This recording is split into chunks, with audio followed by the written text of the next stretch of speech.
Aries, ang pahiwatig ngayong araw, maaaring mahina ang iyong kakayahang makipag-usap, lalo na sa usapang negosyo o pamilya. Iwasan muna ang paggawa ng mga plano, lalo na kung ito ay may kinalaman sa pera, upang maiwasan ang di inaasahang gastusin. Kung may hiling ang iyong anak, pag-isipan itong mabuti at tiyakin na makabubuti ito para sa kanya. Ang gabay ay nagpapaalala na mag-ingat sa mga desisyon. Sa pera, kung may legal na investment na magbibigay ng maginhawang tubo, maaari mo itong pag-aralan. May senyales ng pag-unlad at magandang oportunidad upang makapag-ipon. Sa trabaho, maayos ang daloy ng trabaho, ngunit iwasan ang overtime, lalo na kung may tensyon sa katrabaho. Unahin ang kalidad ng iyong mga ginagawa kaysa sa dami. Sa pagmamahalan, huwag mag-atubiling ipahayag ang iyong saloobin sa iyong minamahal. Ang bukas na komunikasyon ay magpapabuti sa inyong relasyon at magdudulot ng masayang araw para sa inyong dalawa. Taurus, ayon sa iyong gabay, ngayong araw, may darating na kasiyahan sa inyong tahanan.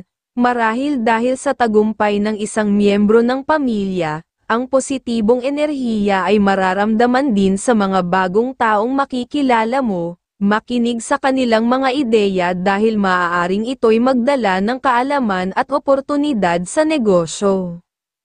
Sa negosyo, kung may kasunduan ka kasama ang kapatid o kamag-anak, ipinapayo na huwag mo na itong ituloy. Mas mainam na ikaw lamang ang magpatakbo ng negosyo upang maiwasan ang komplikasyon at mas mabilis ang tagumpay. Sa trabaho, maayos ang lahat sa trabaho. Ngunit kung may bagong ideya ka na makakatulong, huwag itong ikahiya. Ang pagbabahagi ng ideya ay makakapagpaangat ng iyong posisyon. Sa pagmamahalan, masaya ang araw na ito para sa inyong relasyon. Iwasan ang pananahimik o hindi pagtugon sa iyong minamahal dahil maaari itong magdulot ng tensyon. Ang bukas na komunikasyon ay magdadala ng positibong enerhiya. Gemini, ang pinapahiwatig, ngayong araw, kung may balak kang bumisita sa malayong kapatid at may sapat kang pera, magandang ituloy ito. Ang pagbibigay ng suporta ay magdadala ng positibong enerhiya. Ngunit iwasan muna ang pagpasok sa kasunduan o pagpirma ng dokumento na may kinalaman sa pera. Sa trabaho, magtrabaho ng maingat at huwag magmadali upang maiwasan ang pagkakamali na maaaring pagmulan ng puna. Ang pagiging masinop ay makakatulong sa iyong reputasyon. Sa pera, iwasan ang pagpapahiram ng pera kahit sa malapit na kaibigan. Dahil maaaring magdulot ito ng hindi pagkakaunawaan, maging maingat sa iyong mga desisyon. Sa tahanan, iwasan ang mga salitang maaaring makasakit ng damdamin ng kapamilya. Ang pagiging positibo at mahinahon ay magpapaganda ng samahan at aalis ng negatibong enerhiya.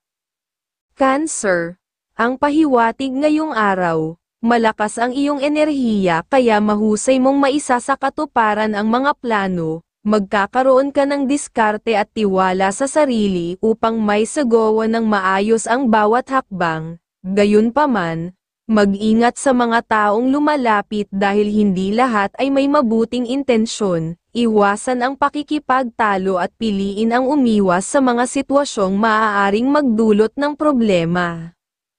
Sa pera, bigyang pansin ang mga responsibilidad sa pamilya, lalo na sa magulang at kapatid.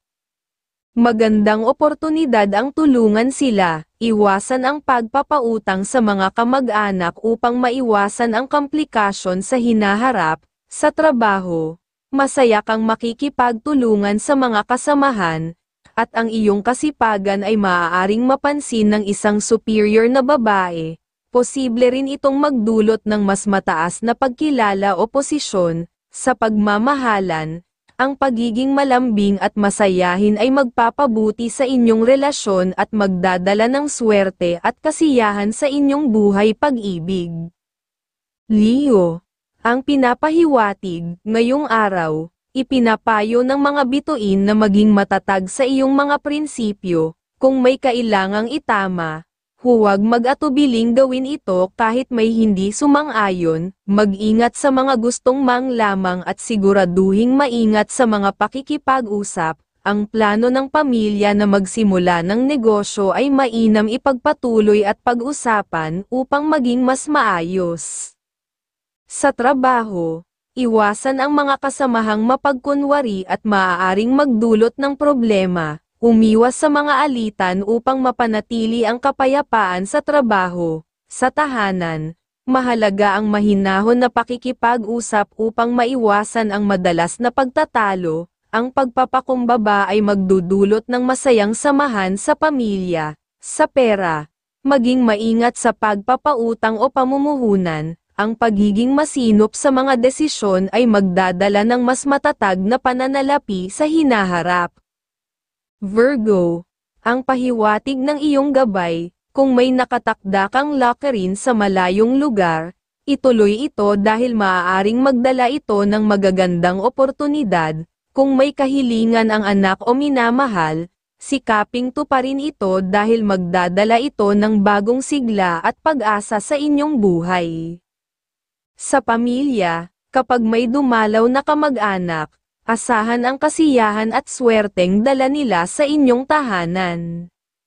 Sa pera, tumulong sa mga mahal sa buhay tulad ng magulang at kapatid upang mapanatili ang daloy ng biyaya sa inyong buhay pinansyal. Sa trabaho, mag-ingat sa posibleng inggit mula sa kasamahan. Panatilihin ang maingat na kilos at iwasan ang pakikisama sa mga maaaring makasama sa iyong reputasyon. Sa pagmamahalan, ang positibong pakikitungo sa minamahal ay magpapalakas ng inyong samahan at magdadala ng kasiyahan sa inyong relasyon. Libra, ang pahiwatig ngayong araw, mas mainam na ilaan ang oras sa piling ng pamilya kaysa makipag-usap o magplano ng business deal. Kung wala pang malinaw na plano, iwasan muna ang mga transaksyong pangnegosyo. Sa piling ng mga mahal sa buhay, maaaring makabuo ng ideyang pwedeng pagkakitaan sa hinaharap, na maaaring magdala ng katuparan sa inyong mga pangarap. Kahit pakiramdam mo'y gipit ka, huwag mawalan ng pag-asa. May senyales na darating ang pagkakataong makahanap ka ng bagong mapagkakakitaan na magbibigay sa iyo ng kaginhawahan. Sa trabaho, ipakita ang pagiging maayos at masipag. Ito ang magdudulot ng respeto mula sa mga nakatataas at magbibigay daan sa mas malaking responsibilidad. Sa pag-ibig, huwag sayangin ang pagkakataong ipakita ang nararamdaman sa taong mahal mo. Siya ang maaaring magdala ng pangmatagalang kasiyahan sa iyong buhay. Scorpio, ang pinapahiwatig, bago makipag-usap o gumawa ng desisyon, mag-isip ng mabuti. Iwasan ang mga taong negatibo o mayabang dahil maaaring magdulot sila ng iritasyon at malas sa iyong araw, lalo na sa usaping pinansyal. Sa halip, maging maingat sa pagdedesisyon at huwag magmadali sa mga bagong pagkakakitaan. Sa tahanan, buksan ang sarili sa mga ideyang maaaring dalhin ng mga bibisita. Ang mga ito ay posibleng makatulong sa pagbuo ng mga plano para sa dagdag na kita. Sa pag-ibig, magpakita ng lamang sa iyong kapareha upang maiwasan ang tampuhan. Sa trabaho naman, sundin ang mga alituntunin at ipakita ang pagiging masinop. Ang disiplina mo ay magdadala ng tuloy-tuloy na tagumpay. Sagittarius, ngayong araw, mag-ingat sa pagiging masyadong mapagbigay sa trabaho dahil may posibilidad na may magtangkang samantalahin ang iyong kabutihan. Limitahan ang pagbabahagi ng mga ideya upang hindi ito magamit ng hindi mo nais. Kung may planong makipag-usap, ituloy ito, ngunit iwasan muna ang anumang kasunduang nangangailangan ng pirma. Maging maingat sa pagdedesisyon at pag-aralan ang mga kasunduang darating. Sa tahanan, Umiwas sa biglaang paninita o pagbibigay ng puna upang maiwasan ang tampo at negatibong enerhiya. Panatilihin ang maayos na samahan sa pamilya, sa trabaho. Ipakita ang iyong dedikasyon, ang kasipagan mo ang magdadala ng tiwala at tagumpay, para sa dagdag na swerte. Capricorn, ang pahiwatig ngayong araw. Mag-ingat sa mga usapan at desisyon na maaaring makaapekto sa hinaharap, iwasan ang mga pagkilos na magdudulot ng pagkalungkot, mahina ang buenas kaya mas mainam na maglaan ng oras para sa pamilya.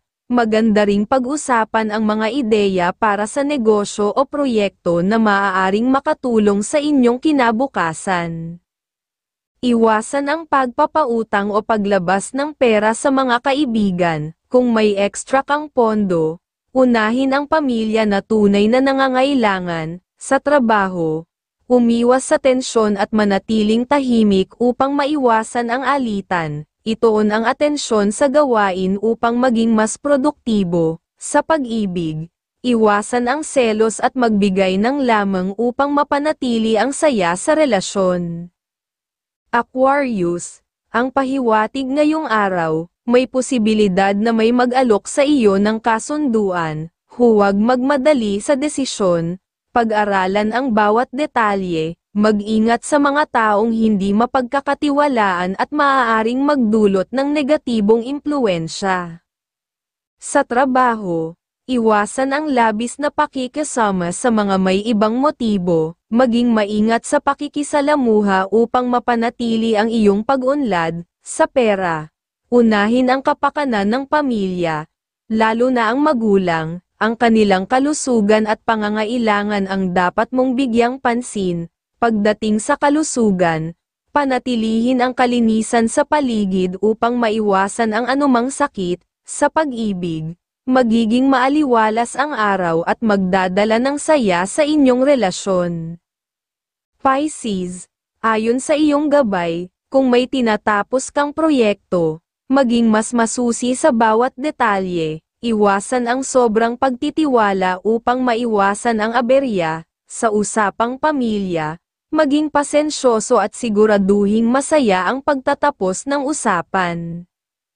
Kung may planong negosyo ang mga mahal sa buhay, gabayan sila ng maayos upang maiwasan ang pagkakamali. Sa pera, magandang magbahagi ng tulong sa magulang o minamahal upang mas damaloy ang swerte sa buhay. Sa kalusugan, iwasan ang alak at maalat na pagkain upang mapanatiling malusog ang katawan. Sa trabaho, mag-ingat sa bawat aksyon at magtuon sa mga gawain upang makamit ang mas malaking tagumpay.